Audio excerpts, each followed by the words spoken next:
Est-ce qu'il vaut mieux utiliser des charges lourdes ou légères pour progresser en musculation? Aujourd'hui, on va faire le tour de la science sur le sujet en 2 minutes ou presque pour savoir quel type de charge utiliser, à quel moment pour réussir à prendre un maximum de muscles.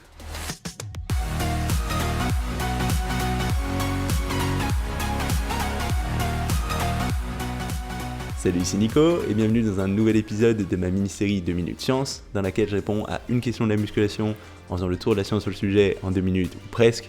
Et aujourd'hui, on va parler de tes charges de travail, de la quantité de poids que tu dois utiliser sur chacun de tes exercices pour progresser le plus vite possible. Parce qu'il y a un point de vue très répandu qui consiste à dire qu'il suffit de mettre le plus lourd possible pour réussir à bien progresser, alors qu'il y a quand même d'autres gens, dont moi, qui ont tendance à nuancer un peu la chose, à dire qu'il vaut mieux pas être au maximum de ce que tu peux mettre, que des charges plus légères peuvent aussi te permettre d'avoir de très bons résultats, voire dans certains cas de meilleurs résultats, mais que cependant il faut pas mettre trop lourd, mais pas trop léger non plus, et c'est bien beau tout ça, mais concrètement, que dit la science à ce sujet? Du coup, comme d'habitude, je vais aller faire le tour de toute la recherche que j'ai pu trouver. Je t'ai fait un résumé en environ 2 minutes, en sélectionnant seulement les recherches que j'ai jugées les plus pertinentes.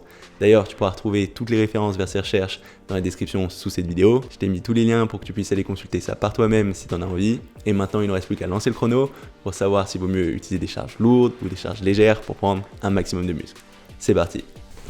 Pour commencer, je suis allé regarder du côté de l'idée très répandue que utiliser des charges plus lourdes, ça permet une meilleure activation de l'ensemble du muscle, que ça va mieux solliciter les fibres explosives qui ont le plus fort potentiel hypertrophique, qui vont grossir le plus vite par rapport aux fibres endurantes, et que du coup, a priori, utiliser des charges plus lourdes, ça permettait de prendre plus de muscles.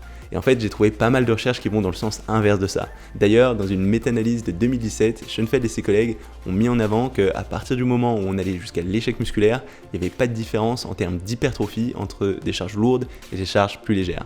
Ce qu'ils ont fait, c'est qu'ils ont comparé plus de 21 études qui duraient au minimum 6 semaines avec à chaque fois des charges qui étaient soit inférieures à 60% du 1RM du maximum que tu vas pouvoir utiliser pour une seule répétition ou supérieure à 60% de son 1RM et en allant jusqu'à l'échec musculaire à chaque fois. Et ce qui en est sorti, c'est que d'un point de vue force, il y avait une majorité d'études qui semblaient montrer que avoir des charges plutôt lourdes, ça allait être positif, mais que d'un point de vue hypertrophie, d'un point de vue prise de muscle, il n'y avait pas de différence entre ces charges lourdes et ces charges légères.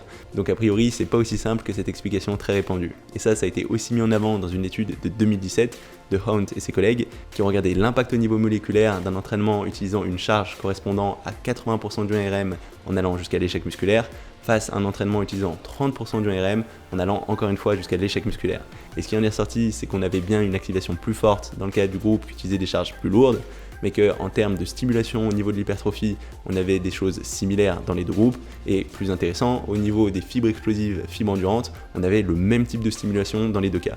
Donc tout ça, ça nous laisse à penser que si on utilise des charges lourdes ou des charges légères, dans les deux cas, on va avoir de très bons résultats en termes d'hypertrophie, donc on va suffisamment proche de l'échec musculaire, mais du coup, la question qui se pose, c'est est-ce qu'on peut aller trop léger ou est-ce qu'on peut aller trop lourd? D'abord, du côté de savoir si on peut utiliser trop léger, j'ai trouvé une étude très intéressante qui date de 2018 de Lasvicius et ses collègues qui ont comparé l'impact d'une charge correspondant à 20% du 1RM poussé jusqu'à l'échec avec 3 autres types de charges, un groupe correspondant à 40% du 1RM, un groupe correspondant à 60% du 1RM et un groupe correspondant à 80% du 1RM. Et dans tous ces groupes, ils ont fait en sorte d'avoir le même volume d'entraînement que le groupe qui utilisait 20% du 1RM en allant jusqu'à l'échec. Et ce qui en est sorti, c'est qu'en termes d'hypertrophie, il n'y avait pas de différence entre les différents groupes, à part pour le groupe qui utilisait 20% du 1RM. Ça veut dire que si tu utilises une charge inférieure à 40% de ton 1RM, même si tu as suffisamment de volume d'entraînement, ce sera très dur de prendre du muscle. Donc tu peux aller trop léger. Ensuite, la deuxième question qui se pose, c'est à l'inverse, est-ce que c'est possible d'utiliser une charge trop lourde? Et il y a plusieurs études qui laissent à penser que d'un point de vue hypertrophie, mettre trop lourd, ça peut être contre-productif. Et notamment une étude de 2017 de Kroll et ses collègues qui ont regardé l'impact au développé couché de différentes charges sur l'activation des muscles en jeu. Et ce qu'ils ont observé, c'est que l'activation des pectoraux, elle augmentait pas énormément avec la charge, mais que par contre, l'activation des autres muscles en jeu, notamment des triceps et des deltoïdes, elle avait tendance à largement augmenter quand on augmentait cette charge de travail. Donc dans ce cas-là, le fait d'utiliser plus de poids au-delà de 70% de son RM, ça fait qu'on a moins d'activation des pectoraux en proportion des autres muscles. Ça veut dire que c'est plus dur de bien isoler ces pectoraux. Alors, qu'est-ce qu'on peut retenir de tout ça? Et la première chose, c'est que tu utilises des charges relativement lourdes ou des charges relativement légères. Si tu vas assez proche de l'échec musculaire, a priori, tu auras une vraie progression dans les deux cas. Par contre, la science semble aussi montrer que si tu vas trop léger, en dessous de 40% de ton RM, tu auras quand même du mal à prendre du muscle, et qu'à l'inverse, si tu vas trop lourd, tu auras plus de mal à bien isoler un muscle particulier. Donc la majorité du temps, pour l'hypertrophie, il vaut mieux que tu utilises une charge comprise entre 40% de ton RM et maximum 70-80% de ton RM. Donc ça correspond à peu près à 6 à 15 répétitions en moyenne. Après, de temps en temps, c'est intéressant d'aller un peu plus du côté force ou un peu plus du côté endurant, mais en général, mieux vaut que la majorité de tes séances, la majorité de tes exercices se situent dans cette fourchette. Moi, ce que j'aime bien faire, c'est osciller entre ces deux extrêmes, c'est-à-dire typiquement en début de semaine, je vais faire plutôt des séances lourdes où je serai autour de 6-8 répétitions, et en fin de semaine, je ferai des séances plus en volume où je serai autour de 12-15 répétitions.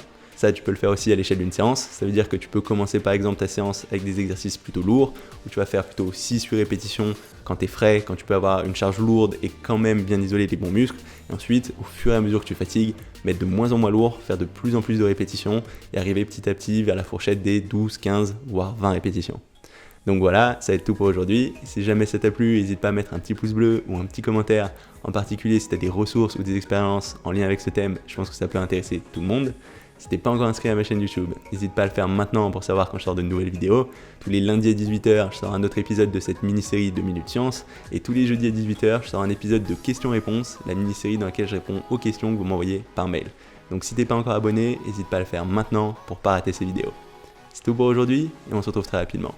Salut!